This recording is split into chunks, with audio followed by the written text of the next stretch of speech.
You have fasted before, gone hungry, prayed hard, yet some chains stayed, and secretly you wondered if fasting really works, or if God simply ignores your painful sacrifice.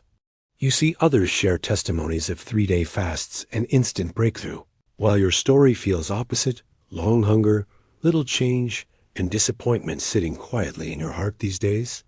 Part of you fears you are doing fasting wrong. Part worries maybe God is displeased with you anyway, so skipping meals only exposes how distant you feel from Him inside. Deep within, you hope there's missing key, a verse everyone quotes yet few understand, that could turn fasting from empty duty into door for actual spiritual breakthrough in you. That verse sits in Isaiah 58, where God answers a frustrated people who are fasting hard, yet saw no change, and dared to ask Him why about their fasting. They complained, "Why have we fasted, and you do not see?" Isaiah 58 verse 3, echoing your own hidden questions about unanswered seasons of hunger and prayer before God. God replied sharply, showing their fasting used Him, not loved Him. They oppressed workers, fought, argued, continued sin, yet expected hunger alone to move heaven and bring favor to themselves. Here is most misunderstood fasting verse. Is not this the fast that I have chosen, to loose chains of wickedness? Isaiah 58 verse 6, a definition many ignore today. We think chosen fast simply means the type of fast God prefers: water only, Daniel style, partial, or long. But God actually describes lifestyle, not menu, in this passage here. He says His fast looses chains, undoes heavy burdens, lets oppressed go free, breaks yokes, shares bread with hungry, shelters poor, covers naked, and refuses to hide from family members. Most believers read this quickly and rush back to counting fasting days. But heaven is saying, if your hunger does not produce mercy and repentance, you missed the point completely. Demons do not fear empty stomachs. They fear surrendered hearts. The chosen fast is not starving to impress God, but aligning life with His justice, humility, and compassion each day. When Isaiah 58 says, "This is the fast I have chosen," God explains why previous fasts failed. People kept oppression, gossip, cruelty, selfishness, while temporarily skipping meals religiously anyway. So you can abstain from food and still feed strongholds daily if you refuse to release debts, end secret sin, or treat coworkers harshly. That kind of fast exhausts you. But when you understand this verse, fasting becomes powerful because it joins your body weakness with specific obedience. You starve flesh patterns, not only stomach, and demons lose legal rights.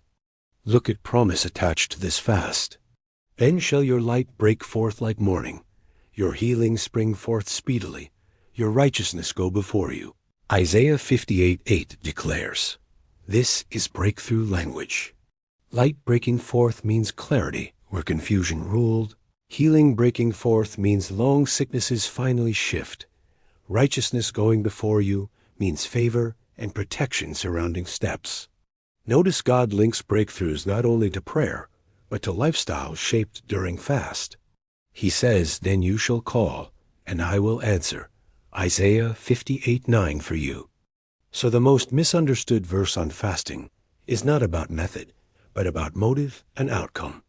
God-chosen fast transforms how you treat people, money, words, and hidden corners inside. When you think fasting only manipulates God, disappointment is natural. But when you see fasting as invitation to partner with His justice and mercy, your heart gains new expectation again. You might ask, does this mean I should focus on good works instead of skipping food? No, food abstinence still matters, but as tool to humble flesh and sharpen obedience. Without food sacrifice, we rarely feel how strong our appetites are. Fasting exposes cravings, irritability, hidden idols. When you respond by yielding those to God, strongholds crack and breakthrough begins. So how does this misunderstood verse unlock breakthrough for you? By shifting focus from length of fast to alignment of life, from counting days to counting attitudes and choices daily. Imagine fasting about bitterness. You abstain from food while blessing enemies, praying for them, refusing to rehearse offense. You are loosing chains of wickedness inside, fulfilling Isaiah 58 mandate, or fasting about breakthrough. Instead of hoarding, you skip meals and share food or money with someone struggling. You declare, "My trust is not in savings, but in God provision." That is Isaiah 58 fasting in action, loosing chains of greed, partnering with God heart for poor. Heaven responds because your fast agrees with who He is, generous always. When your fast includes ending gossip, quitting secret porn, returning stolen items, apologizing, forgiving debts, demons feel threatened, because altars that feed them are being dismantled while you seek God. Many fast hoping simply to twist God's arm. But Isaiah 58 reveals fasting is more like removing blockage in your own heart, so His willing power can flow freely. Jesus echoed this in Matthew 6 when He said, "When you fast, do not appear sad to show others. Your Father who sees in secret will reward you openly Himself." Heaven's reward for fasting is not only promotion or miracles. The greatest reward is God Himself drawing near, reshaping heart, giving new desires that break the power of old strongholds inside. Some Christians quote another misunderstood verse. This kind goes not out, but by prayer and fasting. Matthew 17:21, treating fasting like bullet instead of deeper surrender to God. They think hunger alone expels stubborn demons, yet forget Isaiah 58 shows God looks at justice, mercy, humility. Demons laugh at hunger without holiness, but tremble when both combine. Think of Nineveh in Book of Jonah. They proclaimed fast, humbled themselves, turned from violence. God saw their works that they turned from evil, and withheld disaster He threatened before. Their fasting was not hunger contest, but massive repentance, directly in line with Isaiah's chosen fast. Breakthrough came because their actions matched their prayers, and God responded to changed hearts. So when planning next fast, ask different questions. Instead of, "How many days?" ask, "Which attitudes must die? Whom must I forgive? What injustice must I confront or end practically?" If you fast about lust but keep secret accounts, contacts, and movies, you contradict Isaiah 58. Chosen fast includes cutting off supplies to sin, not only enduring temporary hunger. If you fast about anger, but keep replaying insults, nursing revenge, your soul still feeds stronghold. Chosen fast would include blessing offenders, releasing them, asking God to heal hidden wounds. If you fast about direction, but refuse to obey last instruction, you ask God for new map while ignoring old one. Isaiah 58 calls this hypocrisy, not chosen fast. But if during fast you decide, "I will apologize, restore, give, forgive, stop hiding, speak truth," demons recognize Isaiah 58 altar and prepare to lose influence they held before. This is why verse on chosen fast unlocks breakthrough. It tells you what heaven looks for while you abstain, so your hunger becomes agreement with God, not empty religious exercise. Some fear teachings like this, turned fasting into social activism only. But Isaiah 58 root issue is heart posture toward God and people, not political program or public performance. The chosen fast simply refuses to separate spirituality from ethics. It says how you treat workers, spouse, children, strangers, enemies, and money matters as much as length of your fast. When demons see a Christian fasting while still enjoying bitterness, pornography, exploitation, they relax. But when they see fasting combined with repentance and restitution, they recognize threat to their claims. So the question becomes, are you willing to let God's chosen fast reach uncomfortable places? Are you ready to let Him rearrange relationships, schedule, spending, conversations during your fasting days? If yes, next time you plan fast, sit with Isaiah 58. Ask Holy Spirit, show me which yokes you want broken in me and where you justice practiced. Then design fast around response. If he highlights harsh speech, fast from harshness while fasting food. If gossip, fast from gossip. Let every abstained meal symbolize another chain deliberately loosed. Remember, Jesus said, "When not if you fast," Matthew 6:16. Fasting is normal Christian rhythm. Understanding Isaiah's chosen fast simply ensures those rhythms produce fruit rather than religious fatigue. There will be days your stomach screams louder than your spirit. In those moments, repeat chosen verse, "Is not this the fast I have chosen? To loose chains, break yokes." Let that question search you. Ask, what chains am I loosening today? Am I gossiping less, forgiving more, giving generously, repenting deeply, or simply waiting hungrily for clock to change? Chosen fast does not earn God's love. It responds to it.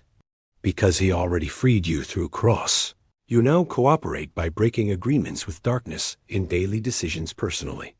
Isaiah 58 promises that when you fast this way, your light rises in darkness, gloom becomes noon, ruined places are rebuilt, and you become repairer of breaches through obedience. Maybe you tried fasting before and saw little change. Consider possibility you were sincere but misinformed, focusing energy on suffering rather than on surrender, on hunger rather than on holiness. God is inviting you now into new understanding. He is not rebuking your past efforts, but offering clearer way, where same hours of fasting produce multiplied impact because aligned properly. So next time church calls corporate fast, or you sense personal need to seek God, bring Isaiah 58 into planning. Let it shape motives, actions, expectations, not only calendar. Ask God, during these days, which burdens do you want lifted from others through me? Whose oppression can I lighten? Whose loneliness can I visit? Whose hunger can I help? When you fast like that, prayer times gain authority because your lifestyle backs your words. Demons cannot accuse you of hypocrisy easily, since you are walking out justice and mercy. You will notice God's presence sweeter during chosen fasts. The same verses you once skimmed suddenly burn. The same songs bring tears. Your sensitivity sharpens as blockages inside begin dissolving. Breakthrough may appear in circumstances, but often begins inside.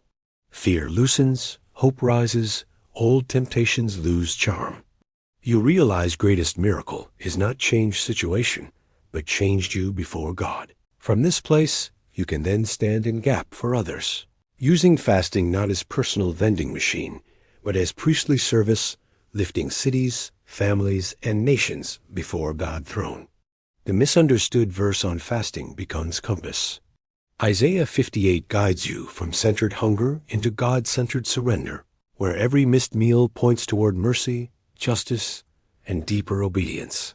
You no longer fast wondering if God notices.